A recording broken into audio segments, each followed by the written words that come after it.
حي على الفلاح.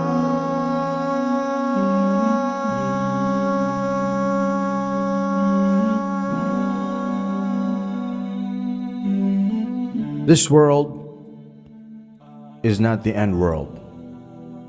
Look forward to the akhirah, the eternal world.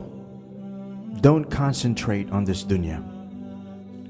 You shall get maybe not exactly what you want, but you will get enough good that you will be happy and content.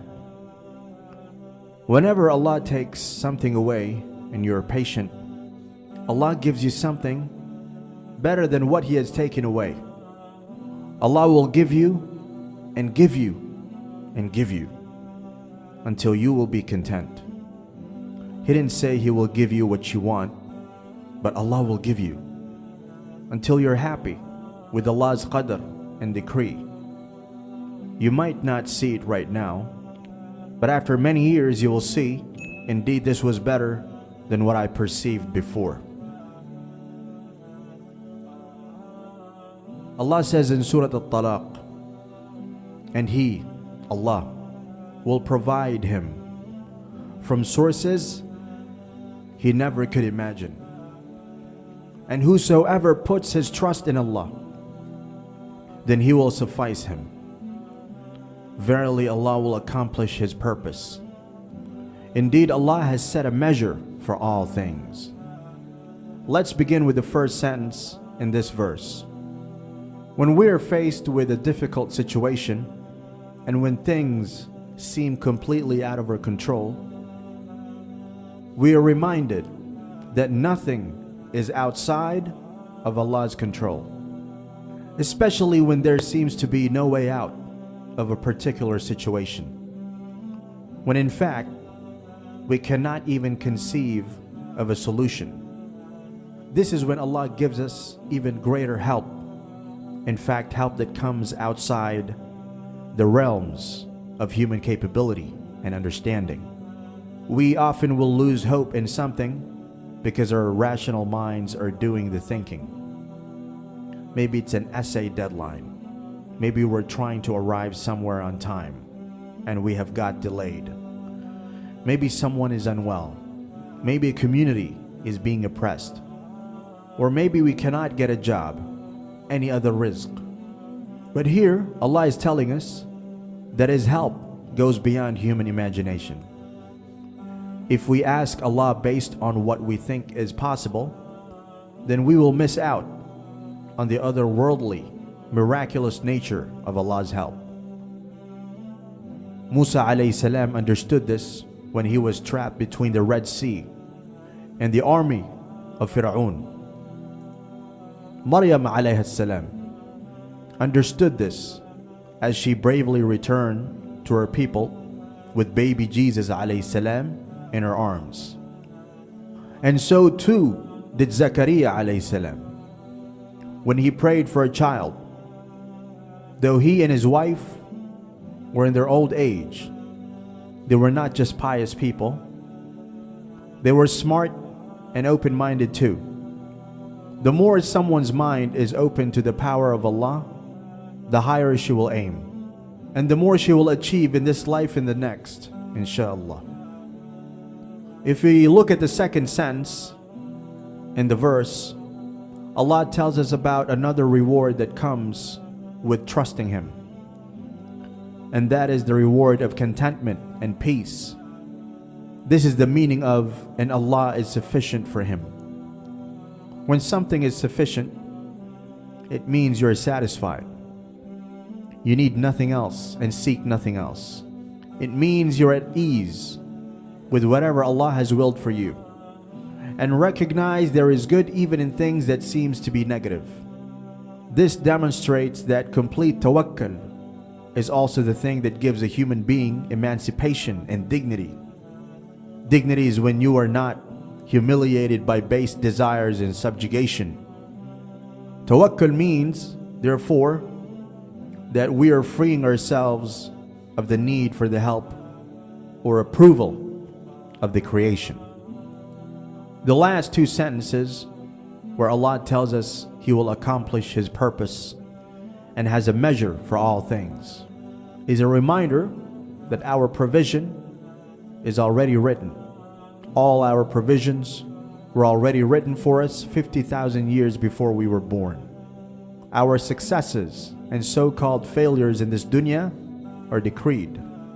But the real success is in fact being able to pass the test, either by showing gratitude for the successes or showing sabr and contentment when the failures occur. There may be something we are trying to accomplish, but ultimately it can never succeed if Allah did not will it. Allah has a purpose that supersedes all our plans. So when we have tried with something and it still doesn't work, then we must realize that Allah is in control, not us. And rather than feeling disappointed by that, we should try to understand that everything Allah decrees for us has wisdom in it.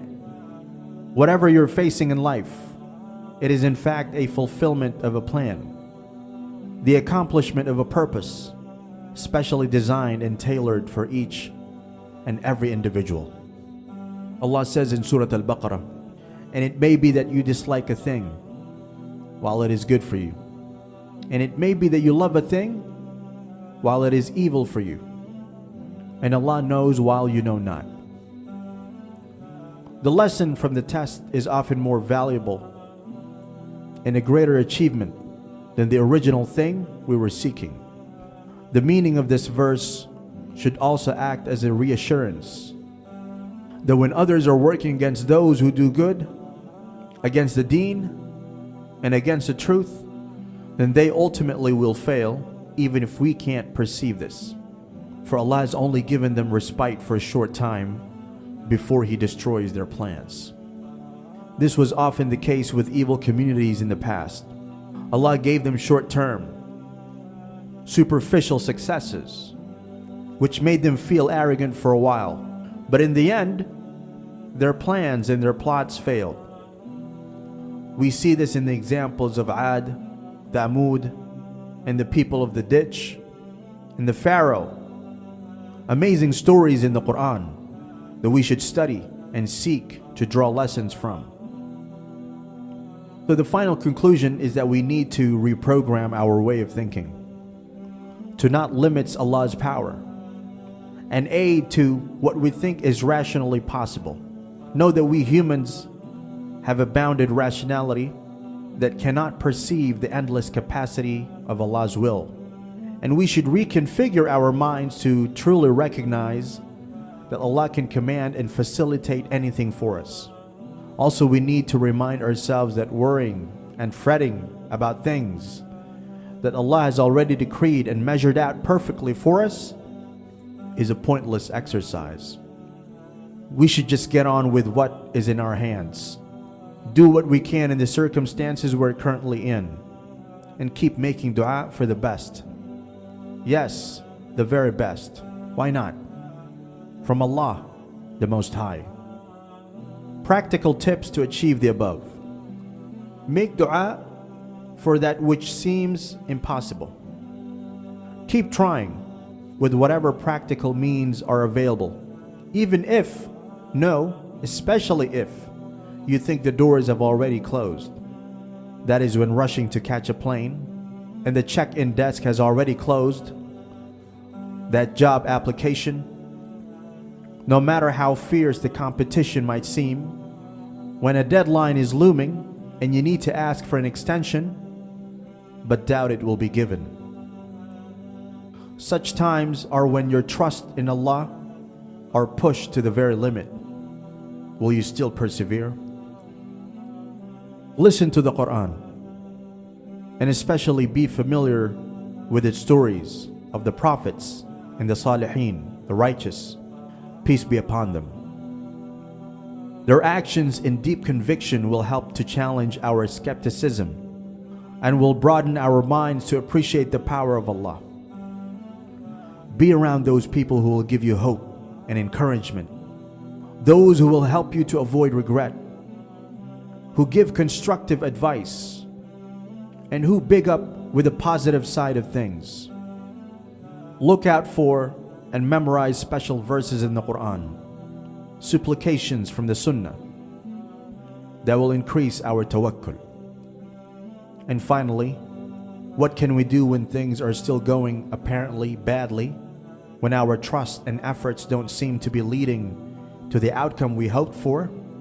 In that case, pause, reflect, and purposefully ask ourselves, what is Allah teaching me through this? What negative habit, quality is He wanting me to let go of? What material things do I still need to detach myself from?